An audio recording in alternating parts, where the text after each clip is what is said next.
નમસ્કાર, આપ જોઈ રહ્યા છો યુટીસી ન્યૂઝ।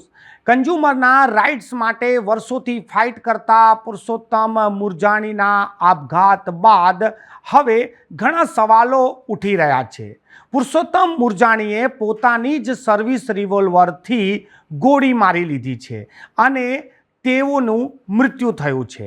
પરંતુ હવે સવાલ એ ઊભા થઈ રહ્યા છે કે પુરુષોત્તમ મુરજાણીએ જેમની પર ગંભીર આક્ષેપ લગાવ્યા છે તેમની માનીતી દીકરી કોમલ અને તેની માતા સંગીતા સિકલીગર હાલ ક્યાં છે? તેમનું ઘર બંધ હાલતમાં છે, તેઓ ફરાર છે। પોલીસ હવે તેમને પણ શોધી રહી છે। પુરુષોત્તમ મુરજાણીએ આ મૃત્યુ પહેલાં કે મૃત્યુ પછી લોકોને જે મેસેજ કર્યા છે એ મેસેજમાં માનીતી દીકરી કોમલ અને તેની માતા સંગીતા પર ગંભીર આક્ષેપ લગાવ્યા છે। પુરુષોત્તમ મુરજાણીને મારઝૂડ કરવી, ધમકી આપવી, બળાત્કારની ફરિયાદ કરીને ફસાઈ દેવા સુધીની વાતો આ મેસેજમાં કરવામાં આવી હતી। હવે સવાલ એ ઊભો થઈ રહ્યો છે અને પોલીસ સામે સૌથી મોટો ચેલેન્જીસ જ આ વાતનો ઊભો થઈ ગયો છે કે સૌથી પહેલાં તો કોમલ અને સંગીતા છે ક્યાં? બીજી તરફ જે મેસેજ લોકોને સેન્ડ થયા છે તેના ટાઈમિંગ અને પુરુષોત્તમ મુરજાણીએ જે ગોળી મારી છે તેના ટાઈમિંગને લઈને પણ હવે અનેક સવાલ ઊભા થઈ રહ્યા છે। ઘણા લોકો એવું પણ કહી રહ્યા છે કે પુરુષોત્તમ મુરજાણીનો ફોન એરોપ્લેન મોડ પર હતો। એરોપ્લેન મોડ પર જ્યારે તેમનો ફોન હતો તો લોકોને મેસેજ ગયા છે કેવી રીતે? કેમ કે એરોપ્લેન મોડ હોય તો પછી ઇન્ટરનેટ જ ના ચાલે। હોઈ શકે કે ફોનને ફરી શરૂ કર્યો ત્યારે મેસેજ સેન્ડ થયા છે કે પછી વાઈફાઈ કનેક્શન પકડાઈ ગયું હોય તો મેસેજ સેન્ડ થઈ શકે છે। જાણકારો એવું પણ માને છે કે મેસેજના ટાઈમિંગ પણ સેટ થઈ શકે છે।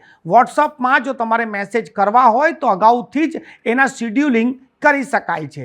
પરંતુ સવાલ એ પણ ઊભા થઈ રહ્યા છે કે જે વ્યક્તિ ખૂબ જ તણાવમાં હોય અને એ શું આટલું બધું પ્લાનિંગ પહેલાંથી મેસેજ મોકલવાના કરશે, શિડ્યુલ કરશે, ત્યારબાદ કોઈ આવું પગલું ભરશે? આ બધા જ સવાલોના જવાબ હવે પોલીસે શોધવાના બાકી છે। ઘણા બધા સવાલો છે। જે ટાઈમિંગ બતાવવામાં આવ્યો છે, જે ઘટનાનો ઘટનાક્રમ બતાવવામાં આવ્યો છે અને લોકોને જે મેસેજો મળ્યા છે આ ટાઈમિંગ પર ઘણા બધા સવાલ ઊભા થઈ રહ્યા છે। જે રીતે પુરુષોત્તમ મુરજાણીના ઘરના સીસીટીવી ફૂટેજ પણ સામે આવ્યા છે કે તેઓ પહેલા માળે ગયા અને પહેલા માળે ગયા બાદ તેમને પોતાની જ સર્વિસ રિવોલ્વરથી ગોળી મારી લીધી છે। તેમના પત્ની અને તેમના ભત્રીજાના નિવેદન પ્રમાણે સૌથી પહેલાં પુરુષોત્તમ મુરજાણીનો મૃતદેહ તેમની પત્નીએ જોયો, ત્યારબાદ તેમના ભત્રીજાને ફોન કરીને ઘરે બોલાવ્યો। પુરુષોત્તમ મુરજાણીના જે ભત્રીજા છે તેમને પોલીસ કંટ્રોલમાં ફોન કર્યો અને પોલીસ પછી ઘટના સ્થળે પહોંચી। પરંતુ પોલીસના કંટ્રોલ રૂમમાં ફોન કરવાથી લઈને આ સમગ્ર જે ટાઈમિંગ છે અને મેસેજ આવવાનો જે ટાઈમિંગ છે એ અલગ અલગ છે।